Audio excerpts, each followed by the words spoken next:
Okay, today we're going to read If You Were an Adverb by Michael Dahl, illustrated by Sarah Gray. And remember, adverbs describe a little more about the action in a sentence. And they a lot of times end in ly, like here's eagerly, fearlessly, skillfully, and powerfully. So look for those in this book. And right here it says adverb, a word that describes or modifies a verb, an adjective, or another adverb. We basically have been looking at, since it's the beginning of learning about adverbs, they describe the action or the verb in a sentence. If you were an adverb, slide it over. You could do things quickly, happily, eagerly, sloppily, loudly, or energetically. No, that's not showing up the energetically part because of how the light's doing. There we go. Okay. Like peanut butter and jelly, verbs and adverbs go well together. And if you were an adverb, you would work closely with verbs.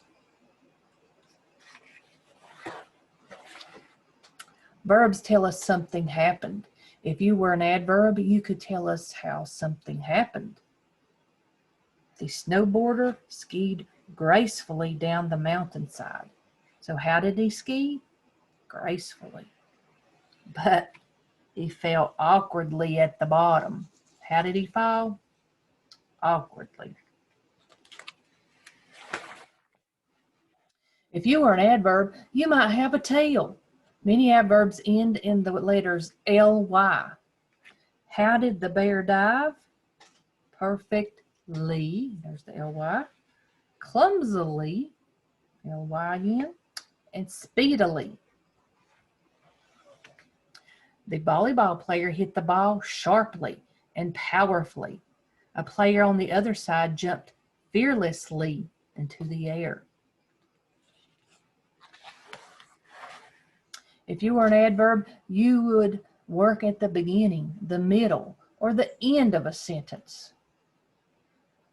Rapidly, the runner rounded the curve. The runner rapidly rounded the curve. The runner rounded the curve rapidly. Those are three sentences all saying the same thing, describing the same event, but the adverbs at a different place. All of them are telling how the runner went around the curve using rapidly, and it can be put anywhere. Here it is at the beginning, right here it's in the middle of the sentence, and right here is at the end. But it's saying exactly the same thing, same sentence, just putting rapidly in a different place. If you were an adverb, you could tell us how often something happens.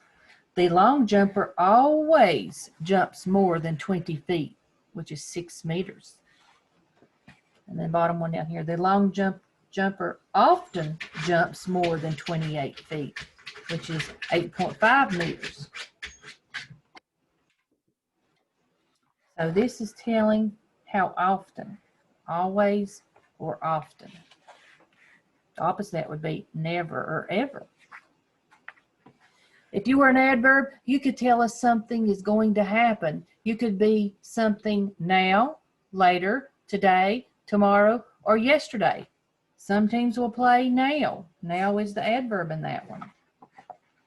Other teams will play later, and later is the adverb in this one. If you were an adverb, you could help adjectives describe things better. Some athletes are somewhat short. Some athletes are very tall. Some athletes are immensely muscular. Notice they all have a lot of them have ly, but not all of them, but most of them. Some athletes are extraordinarily fast, and some athletes are too busy practicing. Now, if you were an adverb, you could modify other adverbs. The crowd watches very closely as the athletes compete extremely well. So right here, very is describing closely, which is another adverb because there's the ly. It's telling how they watch. They watch very closely. And then the athletes compete. How do they compete? They compete well, but not just well, extremely well. Extremely is describing well, and they both go back to how they compete. That gets very detailed in a sentence.